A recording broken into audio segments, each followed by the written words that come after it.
bien? Ça va et vous? Oui, très bien. De quoi parlons-nous aujourd'hui? Alors, on va faire un retour de lecture qui va être plutôt rapide, Ah, mais qui va être très bon. mais efficace. Oui. Eric McCormack, avec Le nuage d'obsidienne.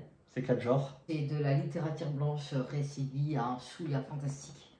Très bien. Le nombre de pages 465 et la maison d'édition? points. Très bien. Avant de rentrer dans le scénario, tu vois, je change de mot. C'est bien, hein. Pourquoi pas? Qui es-tu, Andrew? Hein? Eric, pardon. Eric, c'est un auteur canadien parce qu'il a migré au Canada en 1966, mais à la base, il est né en 1938 au Royaume-Uni. D'accord. Voilà, et il est décédé au Canada donc en 2023. Il a été naturalisé canadien. C'est ça, au cours de sa exactement. C'est un spécialiste du XVIIe siècle, vie. Oui, mais aussi de la littérature contemporaine. d'accord. Bon, c'est bien. Il a écrit en tout 6 livres, enfin du moins traduits en français. Donc vous connaissez, on a déjà fait le retour de l'épouse hollandaise. Et il y a également Mysterium. Aussi l'inspection des caveaux. Ça a l'air pas mal. Bon, aujourd'hui on va parler du nuage d'obsidienne qu'on a trouvé dans un salon. Quelle année d'édition, s'il te plaît? 2016, celui-là c'est, je pense, à ce jour son dernier du coup. Très bien, merci Et bien. noté son meilleur. Ah, il finit sur une apothéose, un feu d'artifice. Apparemment. Ah. Merci pour tous ces renseignements. Oui. Maintenant, nous allons passer du côté du pitch, s'il te plaît. Alors ça va être tout simple, on va suivre Harry. Harry, très beau prénom, Aristine, Ça me rappelle quelqu'un, ça. qui voyage professionnellement au Mexique, sauf que tempête, il pleut, l'orage, il faut qu'il s'abrite. Il rentre dans une librairie, bouquiniste, ce que vous voulez, petite librairie quoi. Et là, il tombe sur un livre où il y a la couverture à moitié effacée qui parle d'un petit village en Écosse, Duncairn en Écosse. Et lui, il y a passé son enfance, son tout premier métier, son tout premier voyage, bref. C'est bizarre ça. Ce livre l'intrigue, il le prend du coup. Il va se plonger dedans. Donc c'est un livre qui parle de livres, qui parle de livres, bref. Mise en abîme. Bref, on va remonter le passé d'Harry avec Harry.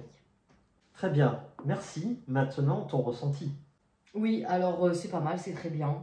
C'est pas mal ou c'est très bien? Il y a une nuance là. C'est pas mal, ça veut dire que ça passe. C'est très bien, ça veut dire que c'est très bien. C'est très bien pour ceux qui aiment le genre. Ah. Voilà.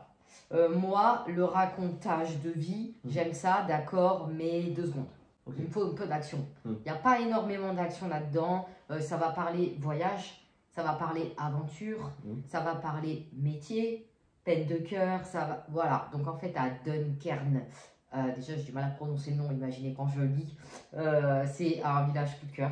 Voilà, il s'en est passé là-bas. Pour lui, c'est vraiment le début de sa vie. De jeune adulte, on va remonter dans le passé d'Harry, dans son enfance.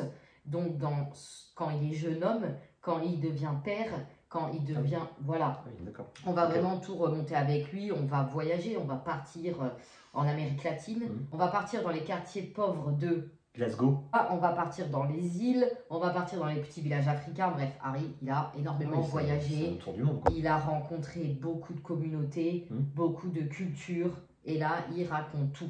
Voilà, ce livre sur Duncairn, ce nuage d'obsidienne, au final, on va savoir un peu ce que ça veut dire. On va savoir ce que ça veut dire. Dès le début du livre, c'est pas long. Non.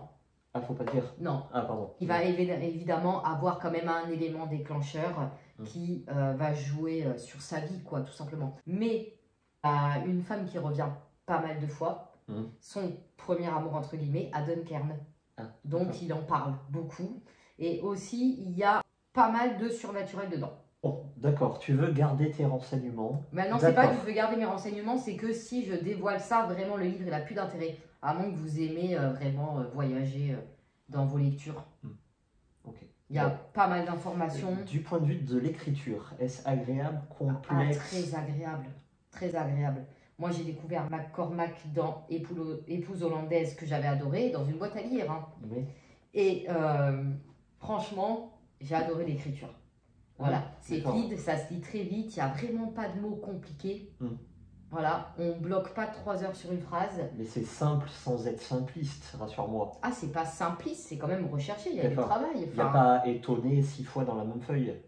Eh non, pas du tout. Ah, très bien. Non, non, il n'y a pas ça. Et il n'y a pas des phrases qui font 5 lignes non plus, quoi. Donc le narrateur Harry se parle quand même souvent à lui-même, quoi, vu qu'il nous raconte l'histoire. Il n'y a pas de dialogue, c'est-à-dire Néant. Il n'y a pas de dialogue, voilà. Moi, j'adore ça, hein, énormément. Oui. Bon, j'ai quand même lu le bouquin, parce qu'Harry se parle à lui-même, en fait, vu qu'il te raconte sa vie, son passé, ses blessures, tout ça.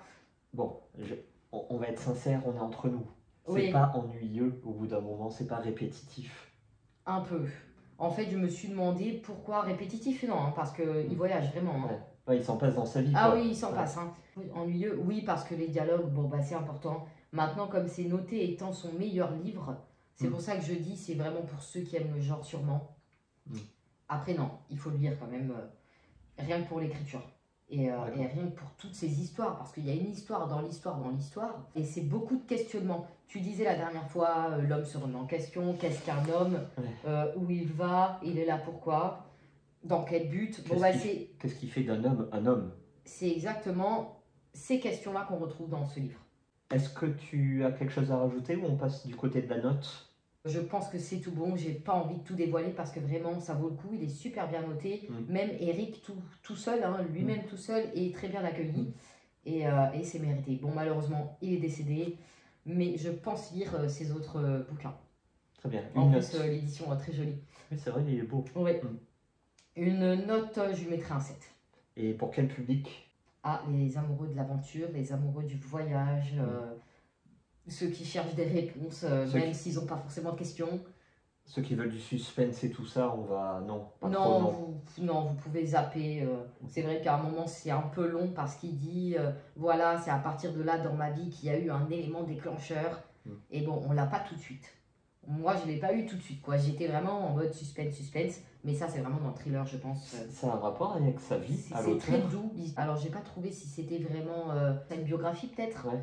Je sais pas du tout, j'ai pas trouvé cette information. Je pourrais pas vous renseigner là-dessus. C'est possible après parce que ça parle quand même de l'Écosse, ça parle quand même du Royaume-Uni. Est-ce que c'est sa vie? Je ne sais pas. Bon, après, je pense pas avec tous les métiers qu'il a exercés là-dedans. Là, on envoie des métiers, hein. Je pense pas quand même.